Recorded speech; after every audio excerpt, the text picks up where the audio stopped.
my Sam Genova, my partner, and our special guest. Thank you. And then so he'll say, hey guys. Or So you it's want- Johnny Suppa. No, I know. I'm just saying my partner and then Johnny Suppa. Or do you want Or to do you want me introduce to- him? do you want me to You can introduce introduce him? him. So I'll say I got Sam here and Sam, like, and then Yeah. then maybe Sam can pipe in.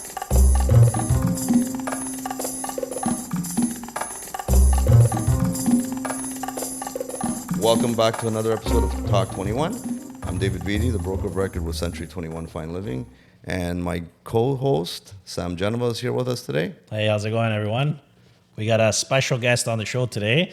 This beautiful young gentleman over here, Johnny Suppa. Hey, what's happening? Not much, bud. Thanks for having me, guys. Thank you. Likewise, Oh, nice no to have problem. you Thanks here. for taking the time to come and spend a few hours with us today. I don't drive to the city often, so There you go. So it better be worth it. yeah. So Johnny, tell us about who you're with, what you do, and just give a little bit of a summary. Yeah. So again, my name is Johnny Suppa. I am the principal broker and owner of a mortgage brokerage called Your Nesta Financial. We're a Dominion lending franchise located in Bolton.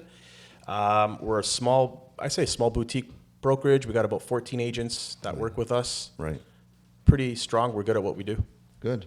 Good, excellent. Yeah, we're similar to us. We're a boutique office. I've been doing this for a long time. I just feel like connecting with the people you work with every day is more important than just having bodies in.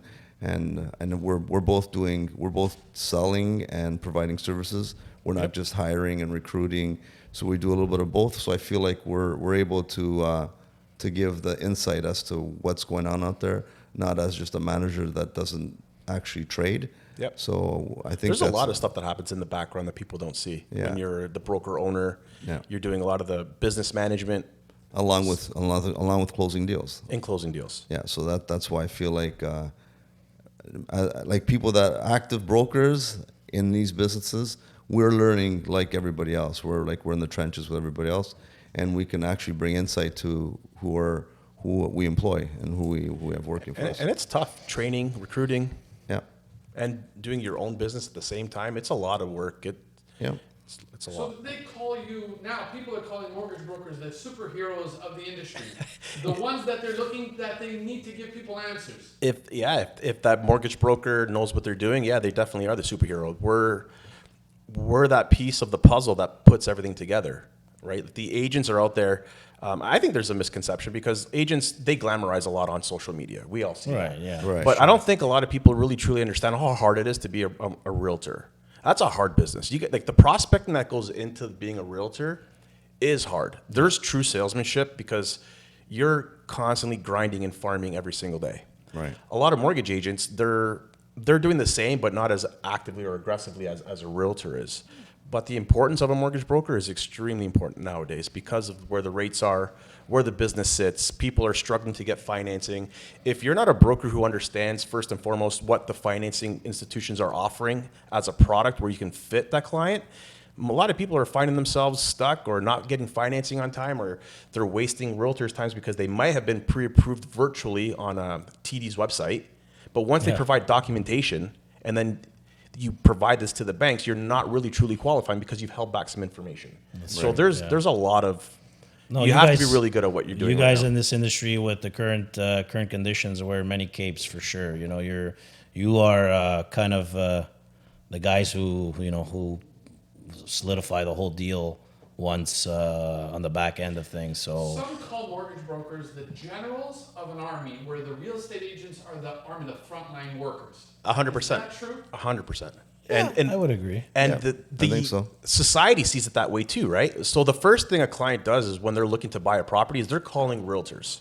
Right. And the first thing the realtor is saying is, have you gotten pre-approved? Absolutely. Where the first phone call should be to either your bank institution or a mortgage broker or us. Yeah. You should be making that phone call to us and letting us give you the green light to go contact the realtor to say, hey, I'm ready. I'm pre-approved. This is what my financing looks like. And I can pull the trigger because now I'm ready. Right. So now let's talk about something, all three of us. Big topic. Ready?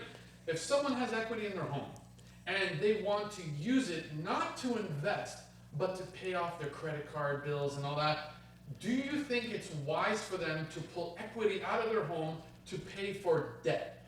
So that's a good question, and it depends on the situation because each individual person, their situations are different. Is it good debt or bad debt? And if it's bad debt because you're trying to eliminate consumer debt, like your credit cards and lines of credit, yes, absolutely, it is definitely beneficial, because at the end of the day, we live in a life where cash flow is important. If you're bringing home, let's say $5,000 a month, and your mortgage is $3,000, and you've got a $300 mortgage credit card payment, another $300 line of credit, if you Car can payment. if you can bundle that all into one and save them $500-600 a month, it's huge. definitely huge. Yeah, for sure. And not to talk too much, but our average right now on refis, we're saving clients $600 a month on debt consolidations. That's the latest report that we've pulled out of our office. Wow, that's pretty impressive. So that's a lot of money to save somebody. Yeah, for How do sure. you guys feel about that? About pulling equity out to pay debt? Well, I mean, hearing it from the professional, I would have to agree with him. I mean, if it's bad debt, like credit cards and stuff like that, it doesn't make sense to hold those payments when you're paying 21% on a Visa and line of credit. Like you mean you would consolidate it and kind of, like you said, you're saving with that debt, you're saving $500-600 a month. So it's a no-brainer. Technically, if you're paying off your credit cards with your equity, you're also gaining good credit. Yes, you are, because the institutions are now reporting back to the bureaus with less utilization. So if you've got a credit card that's at a $10,000 limit and you're maxed at $10,000, you're utilizing 100% of that credit. It's better for you to take the 2 credit cards you have and split that debt between 2 cards, because your utilization comes down, which will increase your credit score. So that's extremely important. But on the other hand, if you have a Toyota Corolla and you're financing that at $650 a month, and it's at 2.9%, it doesn't make sense to take that car, put it into your mortgage, amortize it for 30 years, and put yourself at a 6%. That just doesn't make sense. No. You should Do sell the people car. actually do that? Do people actually do They do. We got a lot of calls because the cash flow is not there, right? Because mortgage payments have come up so much, increased over the last 2 years. They've taken, a payment of $1,800. Now they're paying $2,800, for instance, because their payments have gone up so much, or the Yeah. mortgage payment, sorry. And now they want to get rid of that car payment. Well, don't add it to the mortgage. Just get rid of the car and go find something different. That would be my advice. Don't take on the debt and add, like, you're going to break your mortgage, so there's a penalty there. You're now obviously maybe not going to get the same rate you're currently in, because now you got to go and doesn't make sense. reapply, and to bury $25,000 to break a mortgage, pay $9,000 penalty. It doesn't make sense. Right. But a lot of brokers out there will do it because they want that. They just want the transaction. So So do you guys feel that also a real estate agent, a lawyer that deals with real estate, is also key importance to getting it done right? very important. You better have the best representation when you're trying to close a deal. If that lawyer doesn't know how to pull, I'll give you a prime example. You're doing a switch, so you're transferring your title from one lender to the next. So you're switching, you're renewing, whatever you want to call it. If that lawyer isn't aware to pull and ask for a payout in time, you might be stuck, because the current lender that you're getting the money from might take too long, because they have these new FCTs or FNF who are closing the transactions. If they don't request the buyout quick enough, you may end up in a closed 6-month term. And because you missed the closing day by 1 day, you'll pay a IRD, or interest rate differential. And now that penalty is like a $9,000 penalty, and you shouldn't have that if you had the right legal representation. So lawyers are very, very important. Choose the people that you're going to choose wisely, or get the advice from proper people, because it can be very expensive. Good advice. It's all, we're all part of a puzzle. We're all pieces of a puzzle. And it's become more intricate and more complex now with the way things are changing ever so quickly. Yep. And that's why we want to make sure we have the right people in play to make the decision, and to ultimately make sure that our clients are properly represented, right? So Now, how do you break it to someone that has $300,000 to put towards a house, an additional $200,000 in the bank for payments, yet they're not approved because their income is not enough? How do you convince these people that this is just how the system works? Good question. I'm ready. Yeah, so one of the biggest rules we have in our office is, in order for us to provide accurate information and for us to avoid any misunderstandings, I need to review all your documents. And when I say Towards which documents? everything, T1s, depending on your employment status, right? If you're verified, meaning that you have a hourly or salary job, that's a verified income. Right. If you're in business for yourselves like us, or you're a piece worker, let's say you work for a drywall company and you're putting up drywall every day, you're paid as a piece worker. You're T5'd, right? So that's a little different. you're making really big money. So you have to verify their income, and that's very important to do. So looking at their documentation, they might even say to you, oh, well, I didn't know that my car payment that I co-signed for that's under the company is going to report on my personal bureau. These things are very important to know. Right. You might not think it's reporting, but we see it reporting. Or depending on the institution, if you're not experienced, you might know that Equifax is not going to show a certain credit report, but TransUnion will. Well, if you're going to submit the deal to Scotiabank, Scotiabank is going to pull your TransUnion report. And if you don't know that as an experienced broker, you might blow that deal up. And it'll mess up the realtor, it'll mess up the buyer, and it's a long chain effect because now you've got a purchase, a buy, a purchase, a buy, a purchase, a buy, all the way down the road. And now you're getting extensions and you're getting, That's a mess. oh, This guy's fucking. So, No. I'll set you guys up. Ready? This guy's fired. All right, ready, guys. All three of you. The bank of mom and dad is an essential factor for the millennials and all the new Gen Z, Gen X, and all that. Realtors, mortgage broker. The hell are we doing now? The mom and dad have to now get into the mortgage. They got this. So I'll say this, and I hate talking so much. Oh my goodness. oh, it's buddy, all this good. is this is your But- this is your You're- stage, you're our man. guest, you're our our guest. guest. This is important information. When I got in this business in 2017, 18, I was double ending transactions. So in our business, a double end transaction is if I'm going to mom and dad, refining their house to get money for a down payment. That shit hasn't changed. It's still the same. And I would highly recommend it if you can. Because you're not going to have the 20%. And we had the same video yesterday.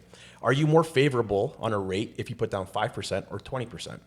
The more favorable rate on paper is a 5% down payment.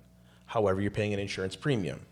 So depending on if the client can qualify or not, if they need the down payment and the parents have the equity in their home and they're willing to gift that money to them, and the key word is gift, then yeah, it's definitely beneficial. But it's been happening for forever. It's not something new. It's just new because it's being glamorized on social media. Now with the My with the first house, current- my father helped me with my down payment. He helped my siblings.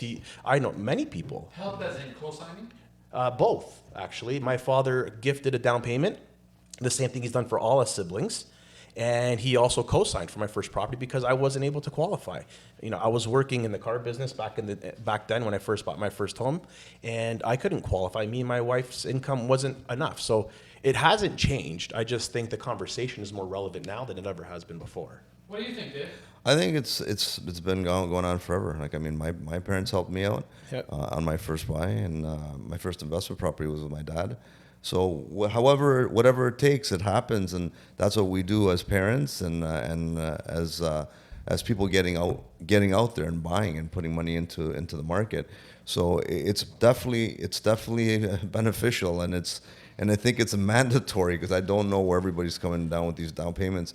People are staying in school way longer, whether they're in professional faculties, paying for schooling. Yep. They come out with that, and so. How do you get started on $1 million freehold home without a help? Like, you know, I can't see it going anywhere else. That's why it's kind of weird, but it's almost like all around us all the time. It's just become more prevalent, right? I want to ask a question to you guys. What do you guys think about exactly that point? Everybody wants to buy that $1 million freehold. Right. Why does that have to be the first?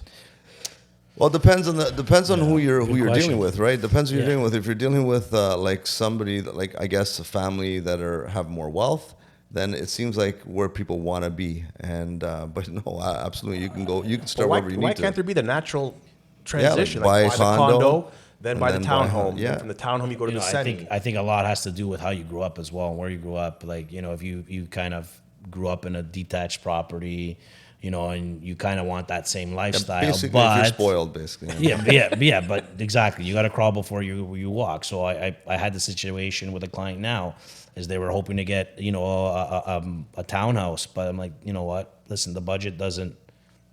It doesn't allow for it. It doesn't allow for it. Unfortunately, we need to start with a condo and build that equity and move up, right? Yeah. Start there, your first step, move on, build equity, and, you know. And that's back to the whole thing about like looking at the bigger picture. I mean, you could maybe buy a freehold or a bigger property, but then you might be house poor. Yep. Yeah. So you're gonna have is that right? House poor? House poor. Yeah. So you're gonna have a beautiful house, but all you're doing is paying down debt, and you're not able to furnish it. You're not able to go for that dinner. You're not able to go on a trip. So we need to make sure we know what our clients want, and then like make sure that we're push them in the direction, right? And getting a helpful down payment will be good with any respect, with whatever you buy. You can buy a condo, like if you can only have so much money, the condo is a good way. But I'm just saying You got to start from It's somewhere, and imperative. whatever your budget allows. Where you want to be comfortable, right? You have your stuff to You live. getting in the market is key. it. Yeah, of course. That's it. Yeah. And You got to get in. exactly, You got to get in to build You the can move equity. up with time, right? You got to get in to build the equity, because time over time, no matter what's going on today and where the market is today, it will come back. It will come back. Like look at history. Like property value has gone up every time. It won't stop. It might dip. It might dip. Like today, we're seeing some troubled times with regards to the market, but it'll come back. So the sooner you can get in, and it's a long haul. It's a sure bet. Real estate, brick and mortar, is a sure bet. You need to get into it. Go call your parents, ask them for some money. Yeah, It's get on it. And lastly, to close up this episode, how do you feel about social media and the misinformation that people, it's almost like a fantasy that, do you stress that people should not take social media literally? Oh boy, I got 2 kids, and my son is at that stage now where he's looking on TikTok and he's on Instagram. It's inevitable. You can't get away from it. Right. Believe half of what you see, nothing of what you hear. I Right. tell him all the time. Don't Say believe. that again. Believe half of what you see and nothing of what you hear. It's all bullshit. Yeah. It's all glamour. Yeah. People only show you what they're winning at. They never show you when they're losing. I know people who just show these beautiful things that are going on, but really, truly, behind closed doors, it's bad. and I don't know, and I don't understand why. Is social media great? Absolutely. I mean, since I was a kid, I've always wanted to be an actor in Hollywood and have my own spotlight or a TV show. So it gives you the opportunity to bring yourself in the forefront, but be genuine. Don't be something that you're not.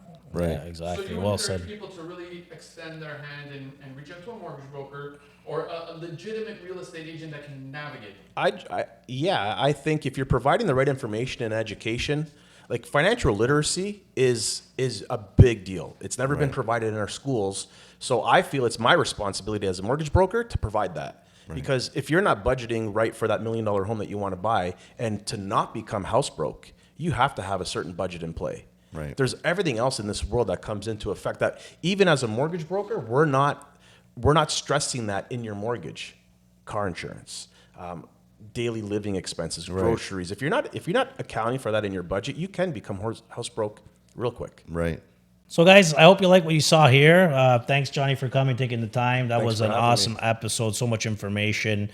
You guys can follow me at Sam Genova Real Estate and my partner Dave at. Yeah. Thanks for tuning in, and you can find me at C21 Fine Living Realty, and looking forward to the next one. And Johnny? Yeah, you could find me at Your Nesta Financial. That's our handle for everything, with Facebook, Instagram, or you can find us in Bolton. We're on Highway 50 off Parr Drive. And, yeah, that's pretty much it.